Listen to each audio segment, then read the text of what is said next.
Hello, my darlings. Hello. This is Micah Riot here with Ink Medicine Podcast. It is Friday, October 29th. Today, I'm presenting you with a conversation with Megan Lowe, a Bay Area dancer, choreographer, performer, aerialist, singer, songwriter, filmmaker, teacher, and administrator of Chinese and Irish descent. A couple of weeks ago, my partner and I happily attended a Megan Lowe Dances performance. It was at the ODC and it was called Gathering Pieces of Peace. There were 4 gorgeous dancers, all of mixed race identity, and the dance piece was about reckoning with the pieces of your identity, making peace with those pieces. The way the dancers used the space struck me as unusual and hauntingly beautiful. They moved about the floor, the wall, the chairs that were empty in front of the audience. It was really an amazing thing to be drawn into. As a person who's not of mixed race identity, but as an immigrant in a different context here in the US than I was back where I came from, I can always relate to having your identity be fractured, be scattered, having to gather up the pieces of it. And in Pieces of Peace, I was delighted not only by the physical talent and skill of the dancers, but the depth of what they were trying to say. The thing I noticed about the performance that really stuck out to me was that there was a thread of conversation about tattoos for the dancers and throughout their lives. And when it was over, the friend who invited my partner and I to the performance turned to me and said, "Megan would be perfect for your podcast." And I said, "I would love that."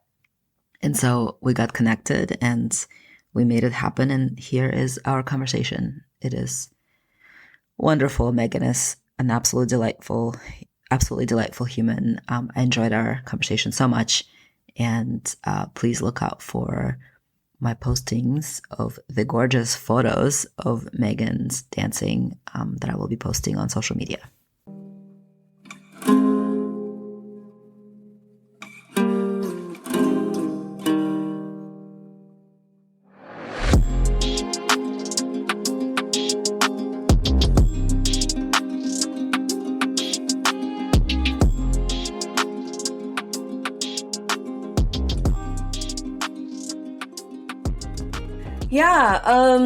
So the origins of the piece actually very much come from the tattoo that I have on my back, which in the piece you heard that I described is when I was in freshman year of high school. I was 14 years old. I was taking this this college level like art history class, and we were going through different stages, different sections of art history, and we got to a section on woodblock printing and origins in China, and I designed and carved this like elaborate rubber stamp of a lotus flower and a dragonfly, and I really loved it. I was like really proud of the work, and I was like, oh, when I turn 18, if I still love this, I'll get a tattoo of it. And then on my 18th birthday, I still loved it, and I went and I got the tattoo. And I thought I'm half Chinese and I'm half Irish. And I thought it would be meaningful and humorous for me to just get the first Chinese character for peace. Usually the character combination for peace is 2 characters.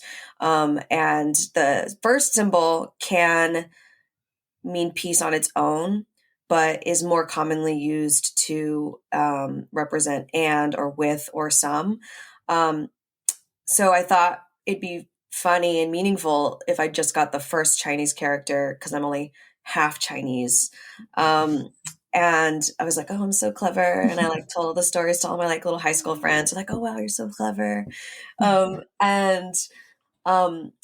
But most of my friends and family in high school, they didn't speak or read Chinese. So that was also like, it had a different meaning there because there wasn't necessarily all the knowledge behind it. And then when I went to college at UC Berkeley, I was suddenly surrounded by a lot of people who spoke and read Chinese. And I didn't know them and they didn't know me. And I started getting really self-conscious about people asking me why I had the symbol for and on my back. Um, and so I started covering it up. And I went through a lot of college, like covering it up. And to the point where like a lot of people are like, "Oh, you have a tattoo on your back? I had no idea." And and once I graduated from college, I kind of like got okay with it again. And then in 2021 and 2022, I was starting to do a lot of work around Chinese communities again. I've always kind of been, up in it in the Bay Area, but got really like heavy in my artwork in doing work in like Chinatown, and with like another Chinese dance company, well, Asian American dance company called Lenora Lee Dance, where I was just around a lot more people who spoke and read Chinese again. And then I got self conscious about the tattoo again. And then I was like, okay, what is this? What is this going on in yourself? Where you're going through these phases of like pride in the tattoo, self consciousness about that tattoo. Hold on. Um, But why didn't you just go and get the second character added to it? yeah, yeah. So despite the feelings that I have about wanting to maybe get that second character, I also have like a little bit of devotion to this idea I had as a young person to mark my identity in a way that felt really meaningful to me, and it it kind of encapsulates my experiences as a mixed race um, person. And it feels a little bit like if I were to get that second character, I feel like I wouldn't be owning that story as much. Um, so Well, it yeah, sounds to me like in high school you were like, "Oh, this is a really clever idea," and then later you realized that like it just didn't really make sense in the world at large in the context of like other people being able to read Chinese. So I'm curious, like you could have gotten the character and then maybe gotten like an Irish inspired piece like Mhm. around the tattoo you already had, or I'm curious, like I mean I Oh, that's understand interesting. now you're saying that like your that felt like a true thing to your identity and it would have felt like compromising on that perhaps if you had added the other character. Yeah, I think that's an interesting. I haven't actually thought of it that way of like, oh, maybe I'll get something to represent my Irish identity on the body to like still own that mixedness. Um, I think for me,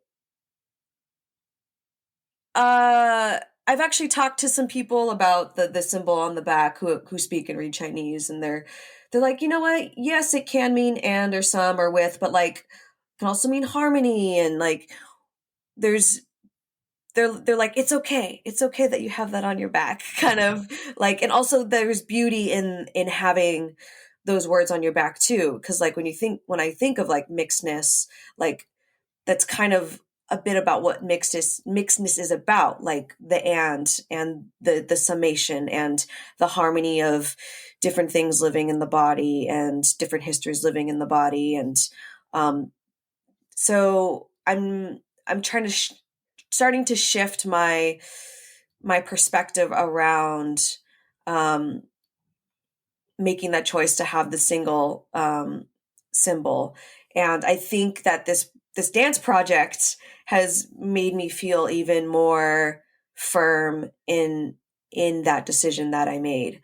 Um, and so through like the reason why the piece, so I did a part one of the piece last year. It was called Piece of Peace. So like a piece of peace. Um, Mhm. and it was a play on the tattoo on my back. And in the original process, with two of my collaborators, Melissa Lewis Wong, who has a ton of tattoos all over her body, and then Jose Abad, who also has some tattoos in on their body.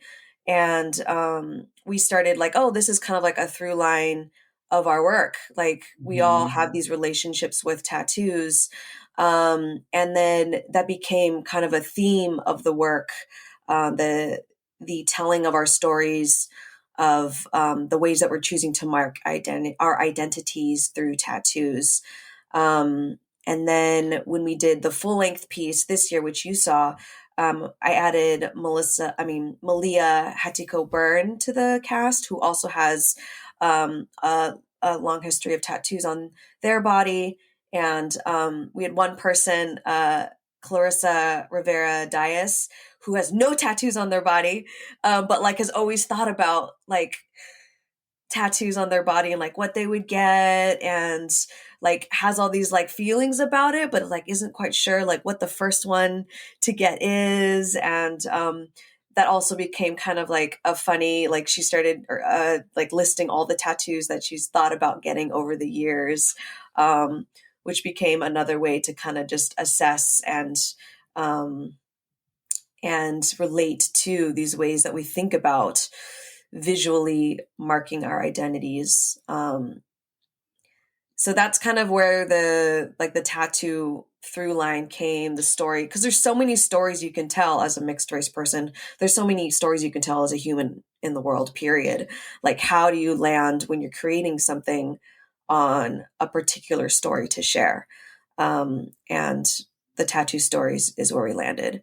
And even within that, like Melissa and Malia have so many tattoos on their body. Like, we went through like some of the different ones and what they mean. We made like a list of them. I have a little collage of all of the tattoos that they have.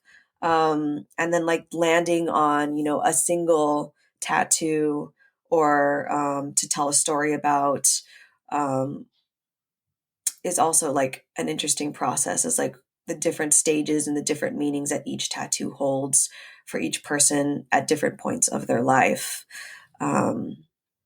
Yeah.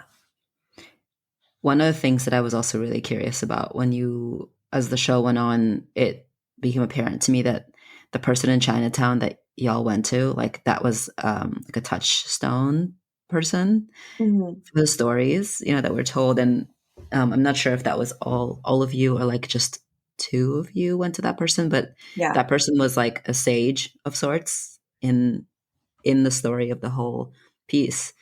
And it made me really curious, like who that person was, how you found them, like how much say did you give them, and as you explored the world of like getting tattooed and like doing it specifically in Chinatown, like is that person Chinese? The person who was tattooing you was a woman, right?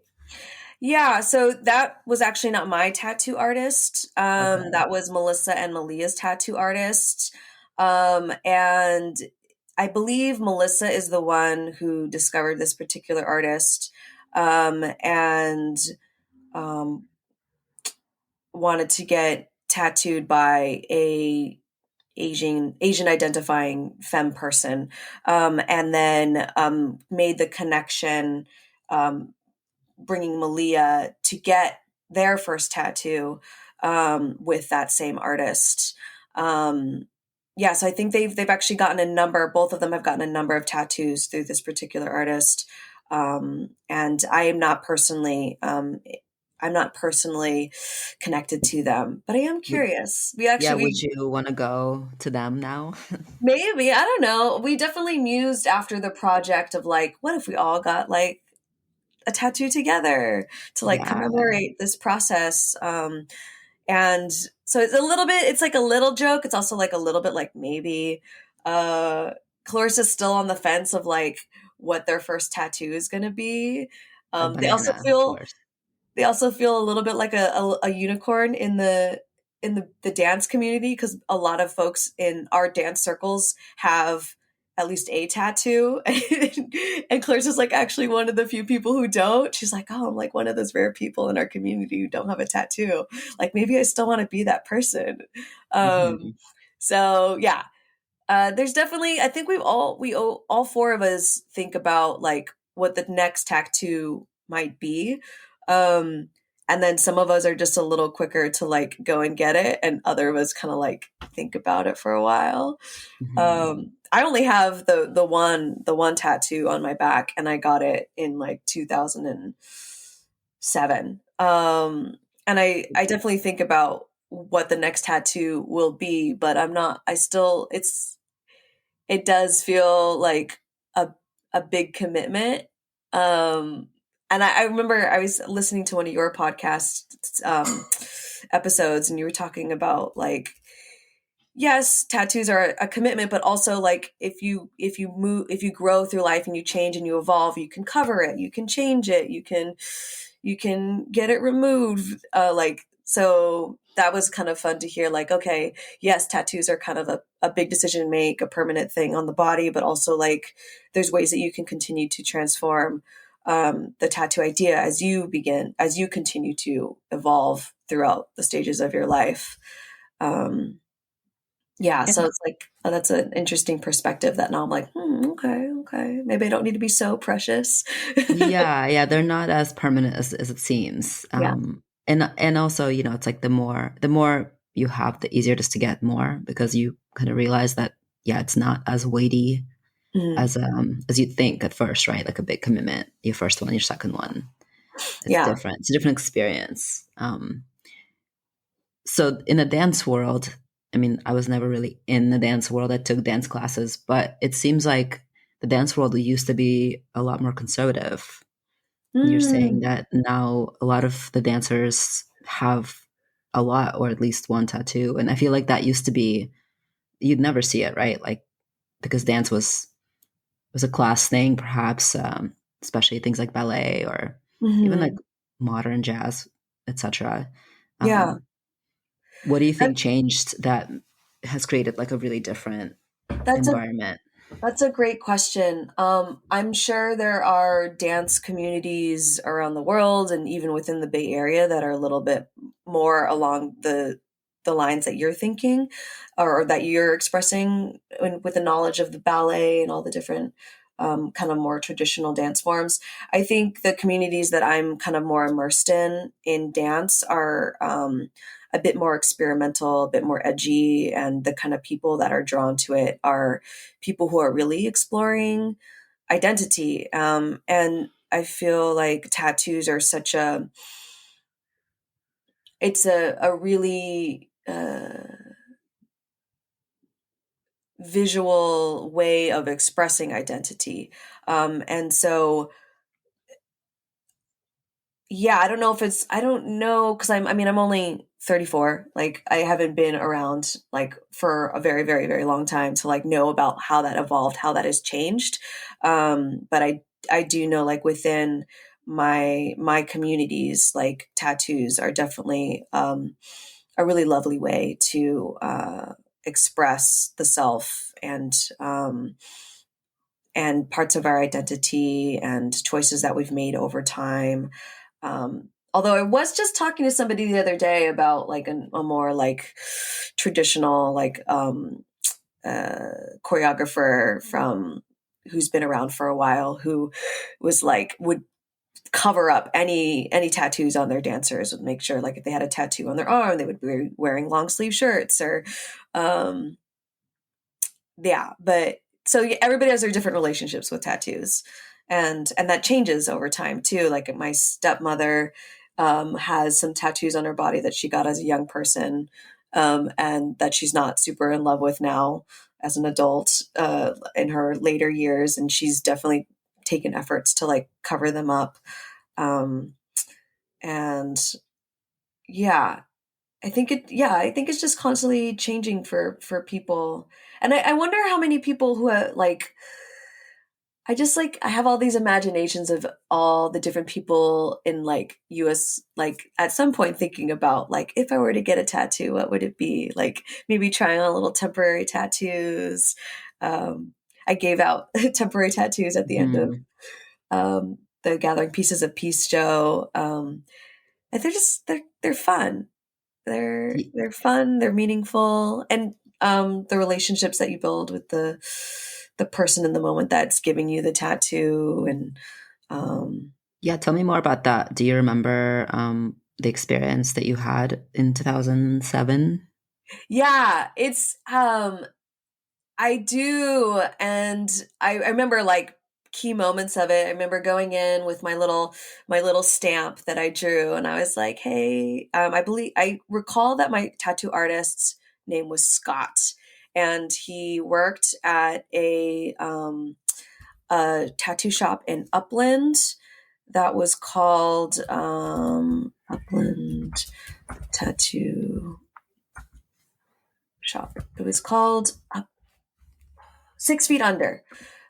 Is what it was called. Anyway, I went in with my tattoo idea, and he was like, "Oh yeah, this is great," and did a little sketch of it and like embellished it a little bit. Originally, I had like one dragonfly, and he was like, "Oh well, so that this tattoo doesn't look like just like three separate tattoos with like the lotus flower, the dragonfly, and the symbol. Like, what if we put like two dragonflies over here so it looks like a more cohesive." Image. So it's definitely a collaboration. Like I came in with this very clear seed idea. Like I wanted my art on my body, and then he really like took it to the next level. And you were And happy to let him? You didn't feel yeah, it particularly be just like the stamp that you made? yeah, no, I think myself as an individual artist, like I love collaboration, and I like I wanted to have that collaboration. I wanted to get Mhm. their input, and they're the like you as a tattoo artist, like a tattoo artist have a wealth of experience and knowledge that goes into all the tattoos that they've done in the past. So he had a much better understanding of like tattoos than I did. I was like an 18-year-old coming in with like a stamp. Like Yeah. I like there's so much I could have learned, or that I did learn from that process with them as an artist. And so I think it is important, like when you're going in with an idea, like to also with a tattoo artist to also be open to some of the ideas that they might have, because I they probably have more experience in relationship to like how it's going to look on the body, like what I didn't even think about, like this is going to look like three separate tattoos, like for him to bring in that, okay, if we add these two other dragonflies over here, like then you'll tell that it's like one Mhm. piece. So that was really, I think, a great choice on his end, Do you to remember make how that long happen. it took? Yeah, it was 4.5 hours. We did it The all in one whole the session. tattoo all took 4.5 hours? Yeah, Damn, that's a long session for a first timer. yeah, it's 4.5 hours. I have a really, really high pain tolerance. Yeah, that makes sense. So yeah, I sat there for like 4.5 hours. I went there with like my punk rock boyfriend and like my punk rock friends, and they're all like hanging out with me and talking to me while I'm just sitting there in this like this chair while getting my back done. And I remember like the areas that were the most painful were like I have like the Chinese symbol on the back, Yeah, where I'd like to the see. yeah, this is Okay. Yeah. um the the Chinese symbol. You use like a forky prongy thing. What do you call that? It's like it had like two. I don't know. Sorry, I don't know the lingo so much, but that was painful. No worries. He The dark, heavy You're Chinese talking about symbol. I mean, the tattoo machine and the tattoo needles Yeah. look kind of the same to the observer, Uh-huh. whatever it is you're doing. Yeah. So I'm curious, like a two-pronged thing, but it wasn't hand poked, right? It wasn't hand poke. It was definitely like a Okay. machine, Machine. and I remember it looked like a tiny, like a pitchfork. Like it had like two little ends. I don't That's know. This really is funny. also like 15 years No, ago. So, I have no idea what you're talking. No, great, totally. I've been tattooing about 15 years, so I'm oh, like, I what don't was that? know anything like that, but that's yeah, fascinating. Yeah. Do you remember? It was a bigger needle, and it hurt more. It was also closer to my spine, and it was Yeah. also like the heavy dark outline, or like dark like versus Hmm. like outlining.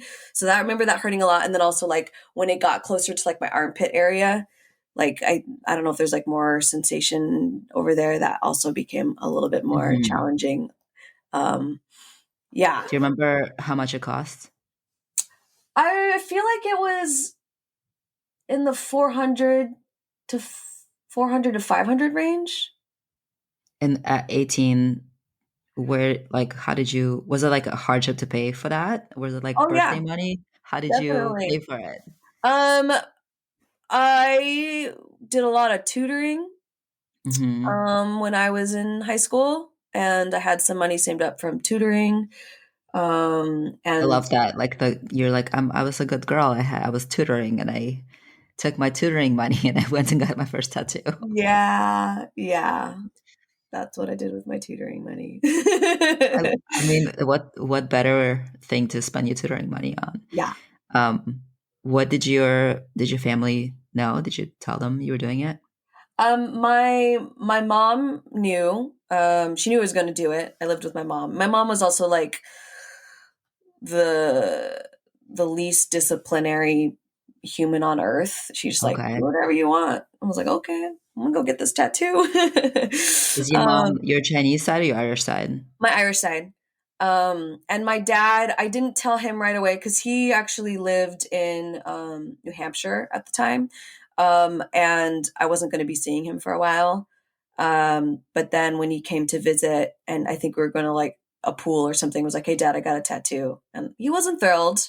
But he's also like, he trusts the decisions I make um, and didn't really express like too much. Like I didn't get like a big chastise about it. He was just Mhm. kind of like, "Oh, okay, well, that was a choice you made." Mhm. Are you an only um, child? no, I have a sister who's a year and a half younger than me that just passed away last year, and she actually got a tattoo before I did. She went to like Venice Beach when she was 14 and lied about her age and got a tattoo on her foot. And actually became super devoted to tattoos by the time she was um, gone, like was covered in tattoos, just like foot, thigh, whole back, arm sleeve, Wow. like sentences across her stomach, like so many tattoos. And so I think tattoos also for me like have a little bit of an association with her, even though I only have the one tattoo. Like she had so many, and she'd always like every time I Mhm. would see her, like she'd have a new tattoo, and I would hear about it, and um, yeah. So I grew up with her up until I was 18, and then I have two half siblings who are um, 16 years and 15 years younger than I am, who have no Okay. tattoos. I don't know if they'll ever get tattoos. My stepmom is like, even though she was a tattooed person, was very much like, I don't want my kids to get tattoos. And I was like, that's interesting. And so I think that they have kind of grown up with this idea of like not getting tattoos. Um, Sounds like they're or- quite young, so they'll yeah, yeah, they're both they're in not. college now. But like Yeah. college is still quite young, even for the new generation of people who are. I mean, there's also this interesting thing that's happening with the new generation is that I think that a lot of them are more conservative in certain ways, Mm. as far as self-expression goes, as far as sexuality goes. Like, there's just I was talking to a friend of mine who's a therapist, and they were saying there's just a sort of because they grew up with the internet and all of our generation, like people who are their parents or people who are like 40s now, we were so like let us get naked and like be everywhere and like do all this stuff and go to sex parties and do drugs. Like a lot of them are like, yeah, no thanks. Like it's like a lot. It's too much for me. Mhm. So like I could understand why the younger ones would be like, no, we don't want tattoos. Mhm. Yeah. I think they think I think they've joked about it a little bit. And sometimes jokes usually have like a little bit of like actual like truth behind them, but Usually, yes, yeah. yeah. um I still like I think I might want to get my tattoo touched up at some point because I think it's aging fine. But I do like I like also on your podcast you're talking about some of like the new things that have come out and like the new styles that have come out, and like I am curious about like the re-enlivening of this piece to make it more vibrant, because it has softened over time. I think it still looks pretty good for being Hmm. 15 years Looks very old. good. Yeah. But yeah, I do. I'm like, okay, well, Also, there's one dragonfly on my skin that the artist made yellow, and I'm like, dude, I'm Asian. Like, my skin has like is very kind of like has You have some yellow yellow undertone. yellow undertone, and so Yeah. that dragonfly in particular, it's like you can barely see it because Yeah. it's yellow. So I'm like, that guy needs that little dragonfly definitely needs a little like color revamp so you can actually see him. So Yeah. And you can definitely have yellow ink in your skin and it will stand out. You just need to put something near it that's darker mm, and deeper. yeah, Yeah. right now it's kind of like standalone yellow with black outline, and it's so there isn't something to contrast it. Hmm. Um, yeah, I think I'm leaning more towards the re-enlivening of the tattoo, like via color, versus adding the second Chinese symbol at this point, and just like staying true. I'm also a very Hmm. stubborn person. Like I'm like, oh, I Hmm. made a choice. I'm committed to the choice. So I think at this point in my current brain, I'm devoted to the symbolism of the single Chinese character for peace. And who knows, that might change again, like in years I to mean, come. you really are like stubborn around it. I love that. And there's like you found deeper layers of meaning in the choice that you made then at 18. I think that's really beautiful. Mhm. Yeah. And also, because I'm in the business of translating people's symbolism of their lives into their symbolism on their skin. And if you had been, or if you came to me as a client and you were like, here's this tattoo, I'd like to like change it, I'd like to enhance it, etc. It'd be like, okay, other ways we can like bring in the Irish pieces of you that would be more overt, like if that's something you want, because Mhm. that's a pretty subtle way to say that. Mhm. Um, Yeah, I think it definitely planted a seed for me in relationship to like, okay, like I've done all this work on mixedness. A lot of my work has been around the Asian American side of my story, and I am starting to dive a bit deeper into the Irish aspects of my heritage as well. I'm going to be I did like a collaboration with the Irish consulate in San Francisco and Los Angeles at the end of last year, and we made like a little experimental dance music film collaboration with two Irish artists in LA. One is a musician, and one is a fabric artist. And we made a dance film. It's called Double Body as Source, and it was a really fun way to like get more in touch with my Irish roots and to have this really lovely collaboration. And the film is now like on Aer Lingus, like you could like go on the oh my God. plane and watch the film on the plane as you're like going to and from Ireland. Um, and I'm I gonna went to Ireland this year. I wish I had known that. I would have oh looked you up in there yeah, I think it got released like when did you go to Ireland? in February. In February. Oh yeah, the film didn't get released till International Yeah. Women's Day in March, and then I think it didn't get into Aer Lingus until like July. Okay. So, but I Well, am going. I'd love to link it. So later Oh when yeah, yeah, yeah. I can. when afterwards let me know where I can find it and I'll link it to the show notes. Yeah, I can definitely send you that link. It started off as like interviews, like three different interviews, like each about 5 minutes each, and then like a 13-minute dance film, and then they fused it all together into one like 30-minute documentary miniseries. And there's two other films in the series. The series is called Due West, and I'm going to be going to Ireland in March next year. Cool. Maybe we should connect and I can get some tips from you since you are there around the same time. Hmm. And so I'm really excited about that. I'm excited to watch the film on the plane. And I'm going to be getting in contact with another half Chinese, half Irish artist who's living in Ireland.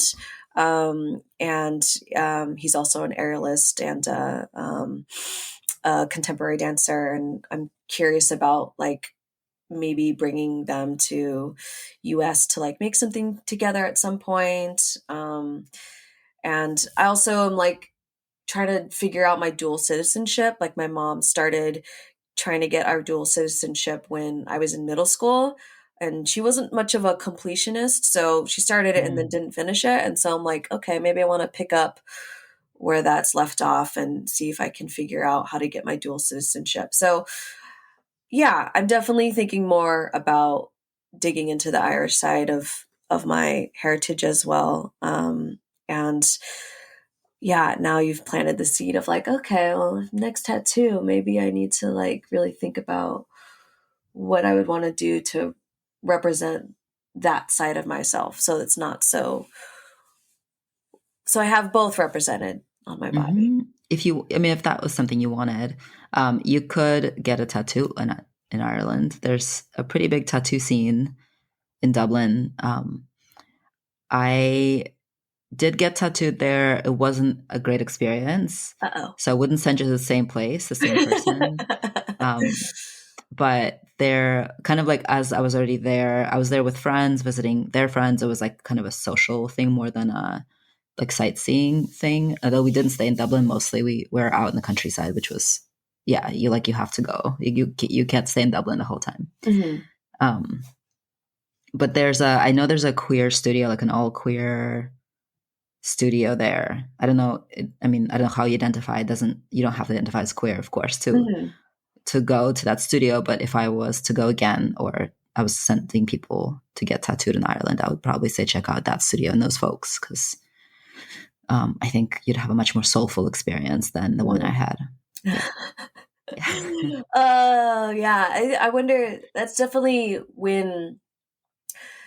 one of the curiosities of like it, people who get a lot more tattooed, like the choice of like staying with one artist or trying out different artists or getting them in different places, and it's really like the the experiences that you have with different artists that you're getting tattooed by, like the hit and miss, like oh, Yeah. is it a great experience? Was it not such a great experience? And um, I'm sorry that you didn't have a good experience getting your tattoo in Ireland. You Yeah. know, it happens. And I'm like I'm a pretty, I would say I'm probably one of those highly sensitive people anyway. And the vibes are really important in my experiences. And I think not having a great experience happens way more often than people will say, because people don't expect a lot out of their getting tattooed experience. They expect to Mm. get the tattoo, it's looking more or less how they want, and no one like straight up assaulted them, and also they didn't get an infection from the place, right? Like that's Mhm. kind of the expectations people have about a tattooing experience. I expect to actually connect with a person who's putting their ink, their touch into my body for the rest of my life. And Yeah. most tattoo artists don't care about that piece, especially not to be I don't know, misandrist or something, but it's the men. Like the men mostly don't give a Mm. shit. Mhm. And that's, the women too. Like I definitely had some experiences with female tattoo artists in my youth that were really flat. But yeah, so I would say, you don't hear people talk about having bad experiences because to them the basic neutral experience isn't bad. But Yeah. to me, because I've had such good ones and because of what I expect and what I give to my clients, I expect that to some level, in return. So that's where I'm coming from with that. Mhm. Like nothing really bad happened. It just wasn't like what I wanted. And then Mhm. the tattoo itself, like I got, there was hand poked work, and it's on my hand. So like a lot of these like dots were done by him Mm. Mhm. and some other stuff. He did, like I have dots on my ears too. And it was incredibly painful, and it's pretty blown out, meaning he didn't have his experience. Like all his work online looked really good and clean, but I don't think he's actually as experienced as I thought he was. um, Bummer. I so definitely I definitely feel like if I were to get another tattoo, that I would love to have a more build more relationships with the tattoo artist, because I do think um as an 18-year-old going to get my tattoo, like you were talking about, like that neutral experience, it was pretty neutral. Like my tattoo artist was great and he did the job, but there wasn't like, I don't remember having like any big conversations with him or like Mhm. him asking me about like the meaning of the tattoo too much. Like it was much more from like a visual perspective than like a story perspective. Yeah. Um, And that can be also enough, like yeah. not everybody wants to share their story. Yeah. So it's like there's also an energetic like openness and warmth that somebody can have without actually asking you about like the deepest secrets that Mhm. you have, right? Yeah. Um, and that's plenty for me, like just energetic warmth, openness, kindness, Mhm. consideration, right? Because there's also so many people who will really just treat you like you're a piece of skin with a wallet attached to it. Again, Mm. like a neutral experience. You might get a good tattoo, but it's just like you didn't feel like you were really fully considered as a full human. Mhm. But that's also what I was going to say, when you talked about like people traveling versus choosing one person, sticking with them, because so many people have a really neutral to negative experience with most people. When they find somebody they have a really sweet, tender, warm, open experience with, they stick with that person. And it's Mhm. like not a matter of this is how I want to, build my body of work, but more like I feel safe here, so I'm going to stay Mhm. here. Mhm. Mhm. And then sometimes you like maybe you found those people with that person, but then you travel and you're like, I want a souvenir from freaking Dublin. I'm going there Mhm. with one of my bestest friends and her partner, her family, and then we're meeting other queer friends there, and like let's all get cool like group queer tattoos together. And we did. Like there was 5 of us who got tattooed. Nice. Yeah, so it was just like it felt like a really cool experience to have, and still does. Mhm. But yeah, but that's like a different expectation you have versus like going to the person that you sit with for hours, that you feel like they know you, you know them some, you like maybe meet their dog in their space, you like, drink tea with them. So Mhm. yeah, Yeah. You do your tattoos out of your own personal space or I have a studio. you have Yeah, it's in studio? San Leandro. Yeah. Okay, cool. Yeah, I remember you Yeah. saying you have like you don't work in like a collective, you have like your own space, right? Yeah, I've had my own studio for years now, for different reasons. Mhm. Financial reasons, one of them, because shops charge a lot when you work for Mm. somebody else. It's like Mhm. 50%, 40%. Wow. Yeah. So, as I just got uh, deeper into my career, I was like, I just really need to work a little bit less because this is really exhausting. And Mhm. so working for somebody else stopped making sense. Um, but actually, I just took on an apprentice. So How my space fun. is slowly becoming a bit shared with this lovely human. She's not tattooing yet. So right now, she's just kind of coming in, watching and organizing things and learning from me, being like, come here, let me show you this thing I'm doing. But yeah, it's going to at some point become more shared. Yeah. Yay. Yeah. Sweet. Yeah. Yay, building community. Yeah. Totally. I Mhm. mean, community is everything. It's kind of like the point of life, I think. Mhm. Yeah. Yeah, I'm curious, like, okay, now I'm like asking you questions, but Oh, please. This is a conversation. I mean, it's like not knowing you as a person at all. Like, of course, it's like a little bit like, what is this going to be? But Mhm. I mean, I appreciate you listening to the podcast before coming on. I like that's so it's lovely. But yeah, like it's a conversation. I'm Yeah. happy to talk, just to talk, like talk to people, right? Like I want to get to know people. Yeah, I love that as like a mutual like getting to know each other. It's more fun to be like bouncing back and forth than just to be like I'm answering all the questions. So I guess one of the when you were talking about like how I make dance and like so much of the art that I'm making via dance theater is like the emphasis for me is really on the community building, the relationships that I'm making. It's not just art for art's sake, and the process is such a huge part of the journey. Like the product is what the the people see, but like okay, like you came to an hour long show. It took like 100 hours to like make that dance together, and like those 100 hours are such a huge part of my life, of the artist that I was working with, like the whole year we've been together, like making this thing and building these relationships and having these conversations about our histories and our families and our tattoos. And like there's so much, like I feel like I've grown a lot as a person through those interactions. I've definitely gotten closer to these artists that I was collaborating with.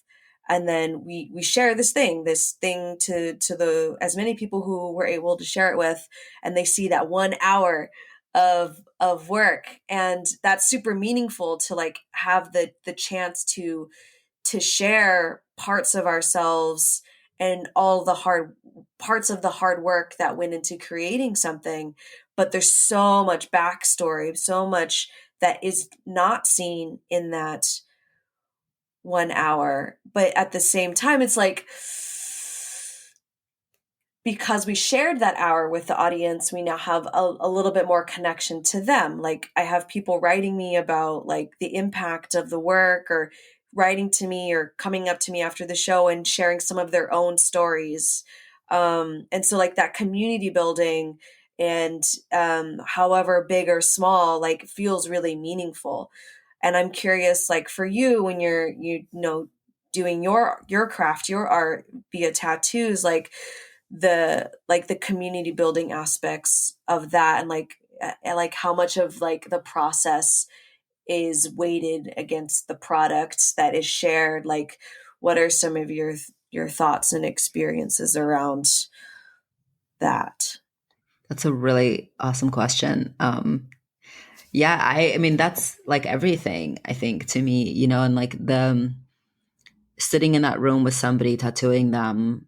Like sometimes, when I was starting out, I think I would kind of like push more, conversation sharing, etc. But now I just kind of let the person lead as far as like how deep they want to go in words. And I do most of my work I do on people with like bigger pieces, so it's more than one session, and so we build that relationship, over the course of, and even if it's just one session, then they'll probably come back. So there's always building upon, and the result of that is that when, like this spring, it was my birthday, and I have a close person to me who's been going through cancer, and so this spring when I posted on my Instagram, hey, it's my birthday. If you are somebody who would buy me a drink, would you please just donate that $15 to my friend who's going through cancer and needs money to live? And people, just sent money. And it was I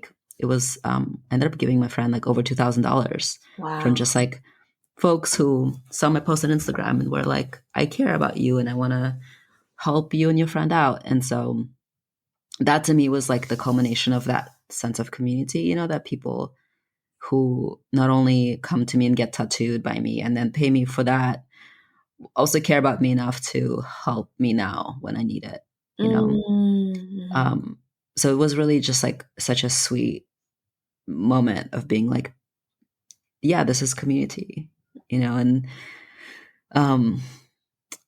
when the Barbie movie came out, I have a client who I really care about, and she's been going through a rough time for a little while, and she was like, oh no, I don't want to go see that. It's like, that doesn't seem like it's up my alley. And I knew that she would love it because I had seen it, and so she came in for a session, and I said to her, put your bag down, we're gonna go. We're going on a field trip. And so I took her out to the movies, and she was delighted. She loved it. But that's what I mean, is that the connections that are happening in that room are not just about the exchange of ink for money. And yeah, like that's super precious to me. I mean, I feel like that's my life's work, is like creating a collection of humans that I am in relationship with. And then, if there's also a mark that's on their skin that I made, that they love, that's great too. That's a bonus. Is that kind of like one of the reasons why you started doing this podcast, to like continue that community building? Yeah. It's like, I was in someone's house, and she has, she loves Polaroids, and so she takes a lot of Polaroids of her friends, and so she had this wall of just these little photographs, just completely full, like a grid. And I was like, this is the podcast for me. Like, this is what I'm doing. There are Mm. snapshots of humans that I think are amazing and are doing something really cool, or just like maybe seem like ordinary people living ordinary lives, but they're not ordinary, right? Because we're all unique. Mm-hmm. So I was like, this is the podcast right here. That wall that you have here, that's my wall, the podcast. Mm. Um, and I was gonna say, like, your performance, when you come to see a dance performance, I think that you expect to be like awed by the physical like prowess of the dancers, right? Like that's kind of the first thing you think of when you go to see a dance performance. Mm-hmm. Of course, in the Bay, there's usually something beyond that, like identity, Mm-hmm. as you were saying. Um, but the first thing, when you're watching it, before you really understand what's happening or what is being talked about, you're like the coordination, right? How long it took. Like I could feel that it took you hundreds of hours to like make that happen because there was Mm-hmm. so much.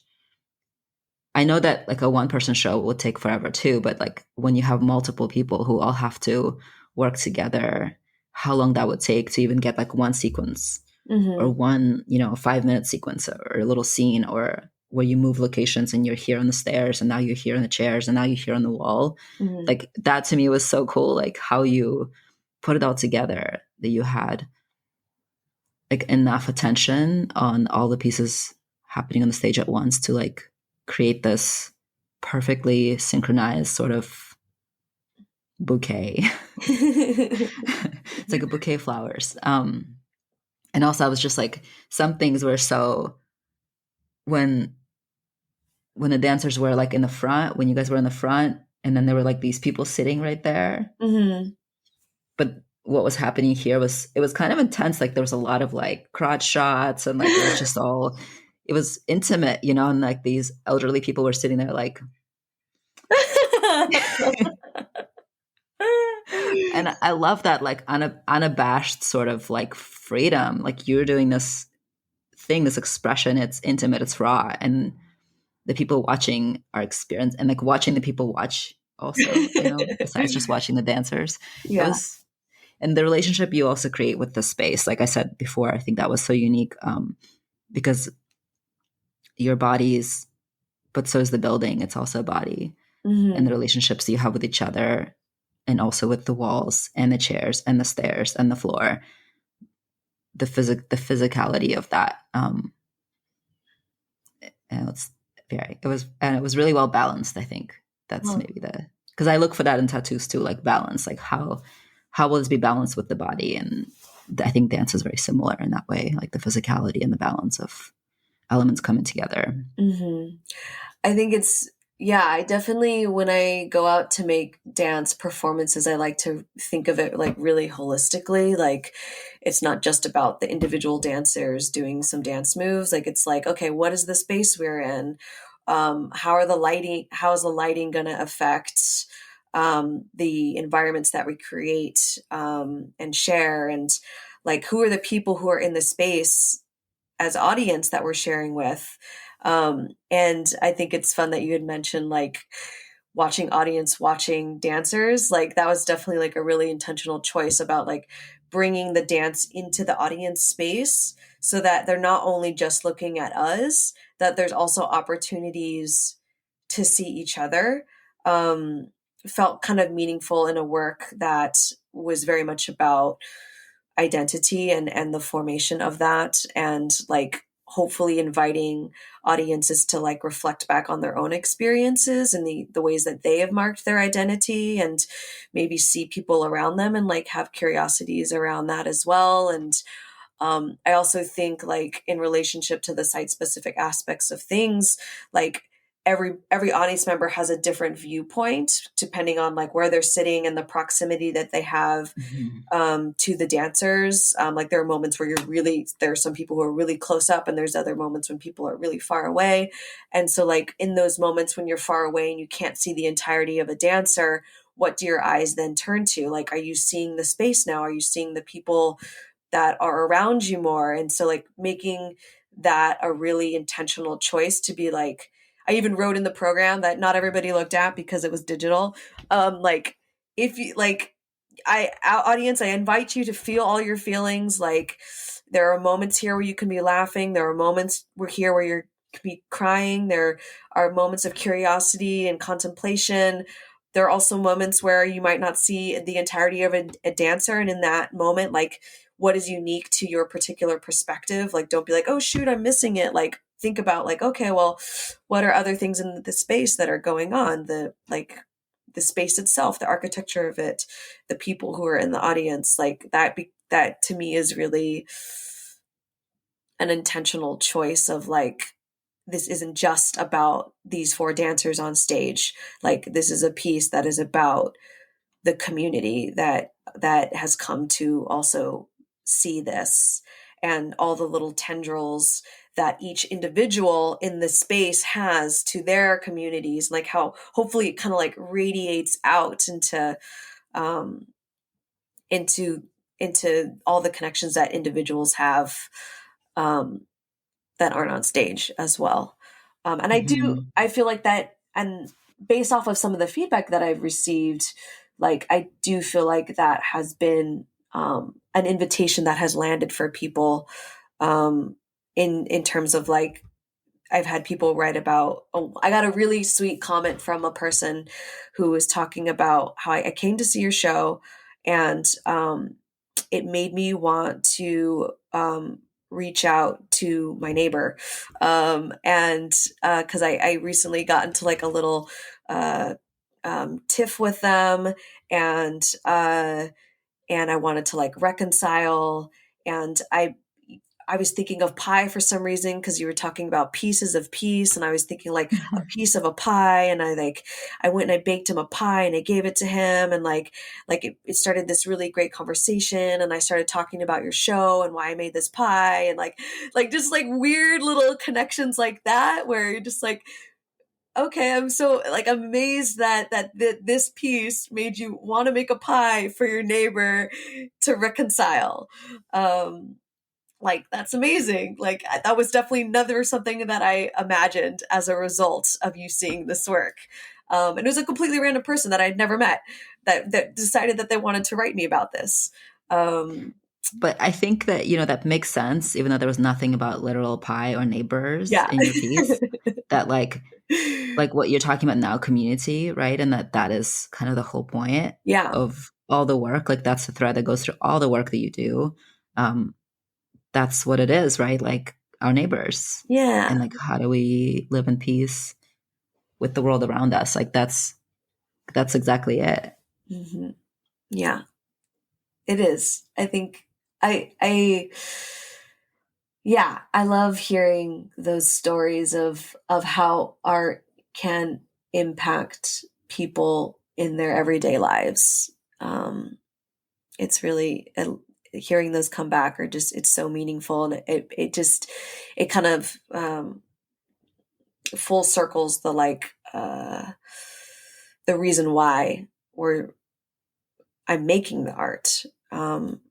And I imagine, like, I'm not a tattoo artist, but like I imagine like when you are making tattoos, and like marking folks' bodies, like that they now have like this very visual story representation of a choice they made, or a way that they're choosing to mark their identity, that they now share with the people that are seeing it, and then maybe those people are now sharing conversations that are in relationship to that tattoo, and like how they're like their conversation starters, their ways of relating to each other, and like sparking like moments of connection and understanding. Yeah. And this piece about like back in the day, I was thinking about this yesterday for some random reason, but like your barber used to be a dentist back in the day. Yeah. And I was like, maybe they also were like the tattoo artists back in the day. Like the person with the sharp, Mm. pointy tools they did your hair, they did your teeth and your tattoos. Not that I like, there probably wasn't much of a tattoo culture in like certain parts of the world at certain times, although there was at other times. Mhm. But I was just thinking about how, like in a village, you'd have your people that you'd go to. Your like healer also did probably tattoos.